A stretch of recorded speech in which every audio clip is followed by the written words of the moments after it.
আপনারা মিডিয়া কর্মীদের কাছে দীর্ঘদিন করেন সেই সাথে এখন বক্তব্য রাখবেন না তারা আমি মানুষের জমি দখল করব, অন্যায়ভাবে দখল করব, সেই জন্য ৭১-এ যুদ্ধ করে আমি এই দেশ স্বাধীন করি না।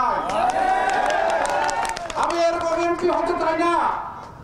যখন এমপি হয়ে আজকে দেখেন সালমান রহমান 4 আঙ্গুল হেলনে অনেক কিছুই হতো, আজকে ওনার এই ছাতা পাকা দাড়ি কেটে লুঙ্গি পরে পালিয়ে যেতে হয়।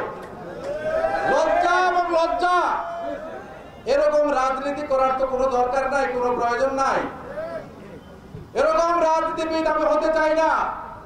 আমি যখন হয়েছি তখন ভোট করে হয়েছি, এরকম আমার জন্মের সময় ভোট ছিল।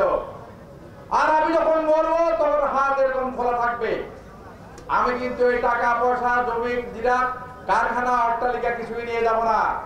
সুতরাং মানুষের উপরে নির্যাতন করে অত্যাচার করে জোর করে জমি দখল করে কোনো কিছু প্রতিষ্ঠা করা, সেই প্রতিষ্ঠান টিকে না, টিকতে পারে না। তার প্রমাণ আমাদের চোখের সামনেই আছে।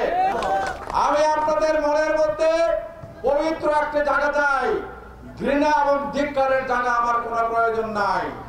আমার এমন কোন অর্থবিত্ত, এমন কোন সম্পদের প্রয়োজন নাই যে সম্পদের উপরে মানুষের দীর্ঘশ্বাস থাকবে, মানুষের কষ্ট থাকবে, চোখের পানি থাকবে।